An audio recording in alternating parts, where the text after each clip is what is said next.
Bismillahirrahmanirrahim. Assalamualaikum warahmatullahi wabarakatuh. Waalaikumsalam warahmatullahi wabarakatuh. Selamat siang teman-teman sekalian. Salam sehat semuanya. Mudah-mudahan selalu diberikan kesehatan Allah Subhanahu wa taala. Kami dari kelompok 5 ilmu perundang-undangan akan menjelaskan tentang jenis-jenis hierarki, fungsi dan materi muatan peraturan perundang-undangan. Di sini saya tidak sendiri, ditemani oleh teman-teman saya. Di sebelah saya di paling ujung sana ada Raden Baskara Sakti. Di sebelah saya ada Muhammad Zikri, dan sebelah kanan saya ada Umi Afifah. Baik, jadi kami akan masuk ke materi saja untuk mempersingkat waktu. Yang materi pertama tentang jenis-jenis peraturan perundang-undangan yang akan dijelaskan oleh Saudara Raden Baskara Sakti. Kepadanya dipersilakan. Oke, baik, terima kasih saudara moderator. Di sini saya akan menjelaskan tentang jenis-jenis peraturan perundang-undangan. Dalam ketetapan MPR nomor 20/MPRS/1996 tersebut ditentukan jenis peraturan perundang-undangan dengan tata urutan Undang-Undang RI 1945, kemudian ada TAP MPR, kemudian undang-undang atau Perpu, kemudian PP, kemudian Kepres, dan peraturan-peraturan pelaksanaan lainnya seperti peraturan menteri, instruksi menteri, dan lain-lain. Menurut bagaimana jenis-jenis peraturan perundang-undangan yang diatur TAP MPRS di atas ternyata lebih luas daripada yang diatur dalam Undang-Undang tahun 1945, tetapi lebih sempit dibandingkan dengan kenyataan yang ada. Dalam praktiknya, terdapat peraturan-peraturan lain yang tidak disebutkan di atas, khususnya adalah peraturan tingkat daerah. Perumusan mengenai jenis dan tata urutan peraturan perundang-undangan TAP MPR nomor 3/6/PR/2000 tentang sumber hukum dan tata urutan peraturan perundang-undangan dapat dikatakan kurang sempurna dan mengandung beberapa kelemahan. Jimmy Asidiki mencatat setidaknya terdapat 4 pelaksanaan dasar, yaitu 1. Mengingat naskah perubahan Undang-Undang Dasar sekarang dibuat terpisah, maka seharusnya penyebutan Undang-Undang Dasar 1945 dilengkapi dengan dan perubahan undang-undang. Penyebutan Perpu nomor urut keempat dibawahi undang-undang dapat menimbulkan penafsiran seakan-akan kedudukan Perpu itu berada di bawah undang-undang, padahal kedudukan hukum keduanya adalah sederajat. Kemudian yang ketiga adalah penggunaan nomen atau pelatur keputusan presiden yang selama ini dipakai tidak membedakan secara tegas antara keputusan yang mengatur dengan keputusan yang bersifat administratif belaka. Kemudian yang keempat adalah bentuk peraturan menteri tidak disebut dalam tata urutan tersebut. Peraturan negara atau keputusan dalam arti luas dapat dibagi menjadi 3 kelompok, yaitu peraturan perundang-undangan seperti Undang-Undang Dasar, kemudian undang-undang, peraturan pemerintah pengganti undang-undang, peraturan pemerintah, peraturan presiden, peraturan daerah, peraturan desa, dan lain-lain. Kemudian ada peraturan kebijaksanaan seperti instruksi, surat edaran, pengumuman, dan lain-lain. Kemudian yang terakhir ada surat keputusan dan lain-lain. Mengenai apa saja jenis peraturan perundang-undangan di Indonesia saat ini, maka merujuk pada pasal 7 ayat 1 dan pasal 8 ayat 1 Undang-Undang nomor 12 tahun 2011. Pasal 7 ayat 1 mengatur jenis peraturan perundang-undangan adalah A. Undang-Undang Dasar Negara Republik Indonesia tahun 1945. B. Ketetapan Majelis Permusyawaratan Rakyat. C. Undang-undang atau peraturan pemerintah pengganti undang-undang. D. Peraturan pemerintah. E. Peraturan presiden. F. Peraturan daerah provinsi. Dan G. Peraturan daerah kabupaten atau kota.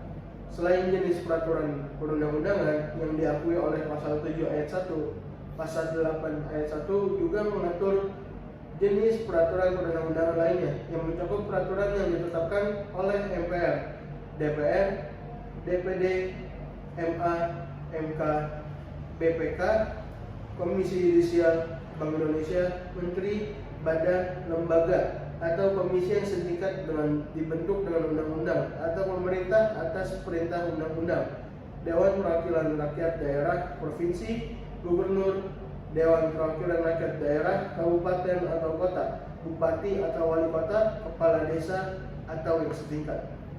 Kemudian selanjutnya arti hierarki peraturan perundang-undangan yang akan dijelaskan oleh Saudara Ahmad Zikri. Baik, terima kasih Saudara Raden. Apabila kita membahas tentang norma, pasti juga akan membahas juga tentang hierarki. Karena pada dasarnya norma-norma di Indonesia ini yang telah diberlakukan secara tertulis memiliki hierarki atau tingkatannya masing-masing. Salah satunya adalah penjelasan pada pasal 7 ayat 1 Undang-Undang Nomor 12 Tahun 2011 tentang pembentukan peraturan perundang-undangan atau Undang-Undang Pembentukan Peraturan Perundang-undangan atau Perpu. Nah, dapat dilihat dalam 7 aspek tersebut yang sudah dipaparkan oleh Saudara Raden, yang mana memiliki tingkatannya dimulai dari Undang-Undang Dasar Negara Republik Indonesia, selanjutnya adalah ketetapan Majelis Permusyawaratan Rakyat, Undang-Undang atau Peraturan Pemerintah Pengganti Undang-Undang atau Perpu, Peraturan Pemerintah atau PP, Peraturan Presiden atau Perpres, Peraturan Daerah Provinsi atau Perda Provinsi, atau Peraturan Daerah Provinsi, Kabupaten atau Kota yang memiliki jenjang masing-masing. Selanjutnya ada juga peraturan lainnya seperti Peraturan Mahkamah Agung, Peraturan Bank Indonesia, dan lain-lain yang setingkat dengan pemerintahan. Nah, kalau kita mau melihat bagaimana Undang-Undang Dasar sebagai titik tertinggi dari hierarki perundang-undangan di Indonesia, yaitu dapat dibagi menjadi 2, pembukaan dan juga batang tubuh, yang mana memiliki satu kesatuan tertentu. Selanjutnya adalah ketetapan MPR, yang mana merupakan aturan dasar negara sebagaimana terdapat dalam Batang Undang-Undang Dasar 1945. Sifat dari ketetapan MPR sama seperti pada batang tubuh Undang-Undang Dasar 1945 yang mana mengatur secara dasar tata hubungan antara negara dan warga negara sebagai sebuah hubungan timbal balik yang dimana terdiri dari peraturan antara warga negara dengan negara itu sendiri. Selanjutnya adalah undang-undang. Berbeda dengan batang tubuh Undang-Undang Dasar 1945, hal ini dibentuk oleh DPR sebagai fungsi legislatif yang mana akan dibentuk juga oleh lembaga eksekutif dari ranah eksekutif yaitu presiden. Selanjutnya adalah peraturan pemerintah. Peraturan pemerintah mempunyai kedudukan dalam menjalankan undang-undang sebagaimana mestinya. Dalam rangka memenuhi tujuan negara hukum, peraturan pemerintah dibentuk oleh presiden hanya untuk melaksanakan Undang-Undang Dasar 1945 atau yang hanya didasarkan pada kewenangan mandiri original power presiden dalam membentuk peraturan perundang-undangan. Selanjutnya adalah Perpres, peraturan presiden, yang mana segala tindakan pemerintah harus sesuai dengan perundang-undangan yang berlaku. Oleh karena itu, pembentukan perundang-undangan yang dimiliki oleh pemerintah dalam Undang-Undang Dasar 1945 dalam pasal 22A menegaskan bahwa ketentuan lebih lanjut tentang tata cara pembentukan undang-undang diatur dengan undang-undang. Undang-undang yang dimaksud sudah ada dan peraturan mengenai pembentukan peraturan perundang-undangan diatur dalam Undang-Undang Nomor 12 Tahun 2011. Undang-undang ini mengatur bahwa presiden memiliki beberapa kekuasaan dalam pembentukan peraturan perundang-undangan, termasuk salah satunya adalah peraturan presiden. Selanjutnya adalah peraturan daerah provinsi, yang mana peraturan tersebut dibentuk oleh Dewan Perwakilan Rakyat Daerah bersama pemerintah daerah provinsi ataupun gubernur, sebagaimana tertera dalam Undang-Undang Nomor 23 Tahun 2014 yang menggantikan Undang-Undang Nomor 32 Tahun 2004 tentang pemerintahan daerah. Selanjutnya adalah peraturan daerah pemerintah kabupaten. Peraturan daerah atau perda kabupaten atau kota adalah peraturan perundang-undangan yang dibentuk oleh DPRD kabupaten atau kota dengan persetujuan bersama dengan bupati atau wali kota. Berbeda dengan provinsi yang mana harus memiliki persetujuan bersama dengan gubernur yang setingkat dengan provinsi. Mungkin itu dari saya kembalikan ke moderator. Baik, terima kasih penjelasannya dari Saudara Raden dan Saudara Amar. Selanjutnya kita masuk ke materi fungsi peraturan perundang-undangan yang akan dijelaskan oleh saya sendiri. Bagaimana mengemukakan tentang fungsi peraturan perundangan yang dapat dibagi menjadi 2 kelompok. yaitu yang pertama ada fungsi internal. Fungsi ini adalah fungsi peraturan perundang-undangan sebagai subsistem hukum terhadap sistem kaidah hukum pada umumnya secara internal. Peraturan perundang-undangan menjalankan fungsi penciptaan hukum, fungsi pembaruan hukum, fungsi integrasi pluralisme hukum, dan fungsi kepastian hukum. Secara internal, peraturan perundang-undangan menjalankan beberapa fungsi, yang diantaranya ada fungsi penciptaan hukum, yang melahirkan sistem kaidah hukum yang berlaku umum dilakukan atau terjadi melalui beberapa cara, yaitu melalui putusan hakim atau jurisprudensi. Selanjutnya ada fungsi pembaruan hukum. Peraturan perundang-undangan merupakan instrumen yang efektif dalam pembaruan hukum atau law reform dibandingkan dengan penggunaan hukum kebiasaan atau hukum jurisprudensi. Selanjutnya ada fungsi integrasi pluralisme sistem hukum. Dan selanjutnya ada fungsi kepastian hukum. Kepastian hukum merupakan asas penting dalam tindakan hukum dan penegakan hukum. Telah menjadi pengetahuan umum bahwa peraturan perundang-undangan dapat memberikan kepastian hukum yang lebih tinggi daripada hukum kebiasaan, hukum adat, atau hukum jurisprudensi. Selanjutnya yang kedua ada fungsi eksternal. Fungsi internal adalah keterkaitan peraturan perundang-undangan dengan tempat berlakunya. Fungsi eksternal ini dapat disebut sebagai fungsi sosial hukum yang meliputi fungsi perubahan, fungsi stabilisasi, fungsi kemudahan. Dan demikian fungsi ini dapat juga berlaku pada hukum-hukum kebiasaan, hukum adat, atau hukum jurisprudensi.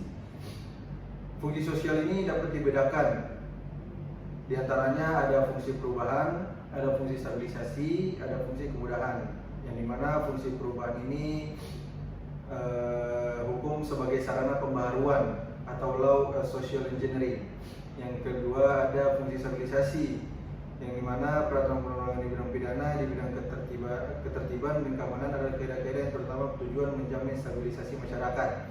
Yang selanjutnya ada fungsi kemudahan. Nah, peraturan perundang-undangan dapat pula dipergunakan sebagai sarana mengatur berbagai kemudahan atau fasilitas. Selanjutnya materi muatan peraturan perundang-undangan yang akan dijelaskan oleh Saudari Umi Afifah. Baik, terima kasih moderator. Di sini saya akan menjelaskan tentang materi muatan peraturan perundang-undangan. Nah, dalam penyusunan peraturan perundang-undangan, materi muatan perundang-undangan ini sangat penting karena disebabkannya oleh dua hal. Yang pertama adalah hierarki peraturan perundang-undangan yang menentukan bahwa setiap jenis peraturan hanya boleh memuat materi yang sesuai dengan tingkatannya. Yang kedua, dalam penyusunan peraturan perundang-undangan yang efektif, penting untuk memperhatikan materi muatan yang akan dimaksudkan. Karena dia itu disusun secara hierarkis dan memiliki proporsi materi tertentu. Dalam setiap jenis peraturan perundang-undangan dirancang untuk mengatur materi dan situasi tertentu. Dan penentuan materi itu harus diatur dengan undang-undang yang telah ditetapkan dalam ketentuan yang berlaku. Mengenai materi muatan peraturan perundang-undangan ini terdapat pada Undang-Undang 12 tahun 2011 pada pasal 10 yang menyebutkan bahwa materi muatan yang harus diatur dengan undang-undang berisi A. Pengaturan berlanjut mengenai ketentuan Undang-Undang Dasar Negara Republik Indonesia. B. Peraturan di suatu undang-undang untuk diatur dengan undang-undang. C. Pengesahan perjanjian internasional tertentu. D. Tindaklajut atas putusan Mahkamah Konstitusi. E. Pemenuhan kebutuhan hukum dalam masyarakat. Pada pasal 12 ini menyebutkan materi muatan peraturan pemerintah berisi materi untuk menjalankan undang-undang sebagaimana mestinya. Dan pada pasal 13 menyebutkan materi muatan peraturan presiden berisi materi yang diperintahkan oleh undang-undang untuk melaksanakan penyelenggaraan kekuasaan pemerintah. Nah, pada pengaturan mengenai materi muatan dalam Undang-Undang Nomor 12 Tahun 2011 tadi, pada khususnya itu pasal 10 ayat 1 huruf E menimbulkan permasalahan dalam praktik pembentukan peraturan perundang-undangan. Ketentuan ini yaitu pemenuhan kebutuhan hukum adalah masyarakat yang dianggap terlalu umum dan tidak memiliki kriteria yang terukur sehingga membuka ruang tafsir yang luas. Akibatnya, ketentuan ini sering dimanfaatkan oleh pembentuk undang-undang untuk kepentingan tertentu tanpa dasar yang jelas. Permasalahan kedua yaitu berkaitan dengan tidak adanya kejelasan dalam membedakan materi muatan antara peraturan pemerintah dan peraturan presiden. Baik, sekian dari saya kembalikan kepada moderator. Baik, terima kasih atas pemaparan materi dari Saudari Mulia Rifa. Mungkin cukup sekian materi yang dapat kami sampaikan selaku kelompok 5. Kesimpulan dari materi kami adalah pemahaman yang mendalam mengenai jenis, hierarki, fungsi, dan materi muatan peraturan perundang-undangan sangat penting bagi setiap individu dan penyelenggara negara. Hal ini tidak hanya untuk menjamin kepatuhan terhadap hukum, tetapi juga untuk mendorong partisipasi aktif masyarakat dalam proses pembentukan dan penegakan hukum di Indonesia. Kesadaran akan pentingnya peraturan perundang-undangan ini akan berkontribusi loh teman-teman pada terciptanya masyarakat yang taat hukum dan berkeadilan. Mungkin cukup sekian dari kelompok kami dari kelompok 5 pamit undur diri, mohon dibukakan pintu maaf yang selebar-lebarnya apabila kami terdapat salah kata atau salah ucap. Mungkin cukup sekian dari kami. Billahi taufiq wal hidayah. Wassalamualaikum